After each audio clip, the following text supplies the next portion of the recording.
Honorable Chairman, Andhra Pradesh State Legislative Council, Honorable Speaker, Andhra Pradesh State Legislative Assembly, Honorable Members of the State Legislature, I am immensely pleased to welcome and congratulate the newly elected Honorable Members of the State Legislative Assembly and members of the Legislative Council to this joint session of the State Legislature being convened for the first time after the General Elections 2024. I would like to take this opportunity to commend the Andhra people's active participation in the electoral process. Their inspiration for change has been unambiguous. Now the responsibility of fulfilling their aspirations lies with all of you. Honorable members, you are aware that due to the supreme sacrifice of Amarajeevi Potti Sriramulu, Andhra Pradesh was formed as the first linguistic state on 1st October 1953 with Kurnool as capital. Thereafter, the state was recognized on 1st November 1956 and Telugu-speaking parts of Hyderabad state were made into the combined Andhra Pradesh with Hyderabad as capital. Accordingly, a lot of Telugu people moved to Hyderabad. Again, in June 2014, the people of Andhra Pradesh were forced to undergo another reorganization of their state, the most damaging experience of all.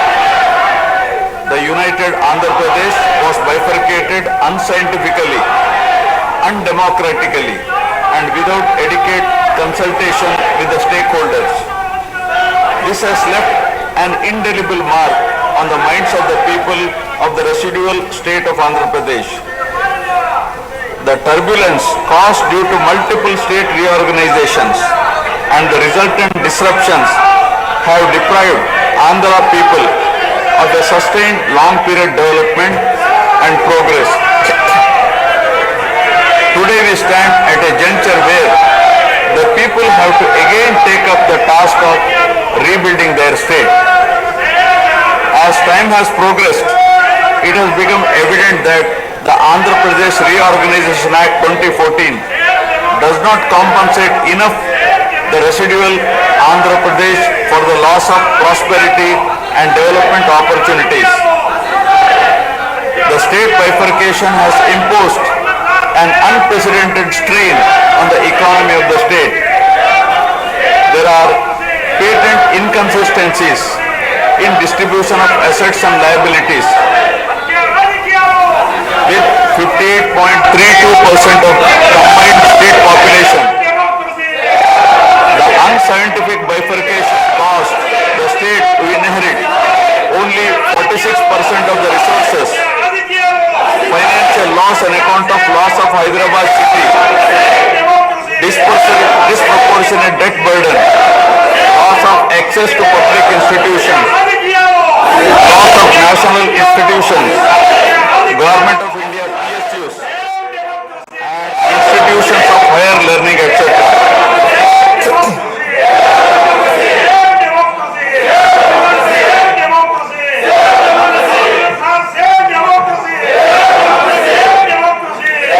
One can see that scientific criteria for apportionment were not adopted, while the residual state inherited huge revenue deficit.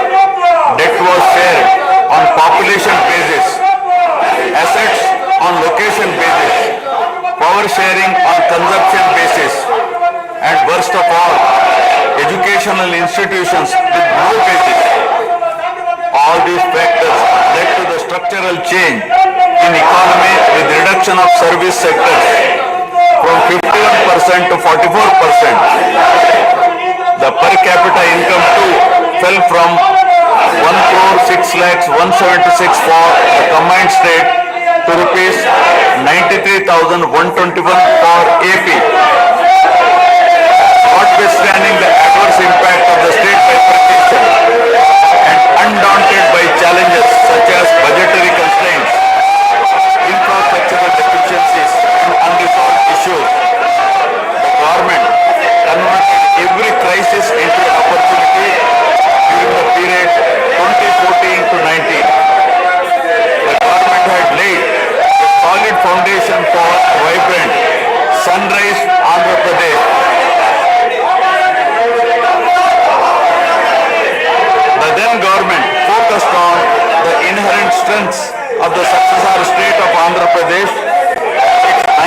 74-kilometer coastline, providing opportunities for port-led development and requisite environment for manufacturing activities. The fertile river plains supporting agriculture and allied activities, the passing of 3 industrial corridors through the state, rich natural and human resources. A reflection on the state's performance during the 5-year period of 2014 to 19 gives a clear picture of the balancing act between development and welfare. Completion of prestigious Pattasima project by linking of rivers Godavari and Krishna in a record time of 1 year. Completion of 72% of Polavaram project so that it could be made fully operational by 2021.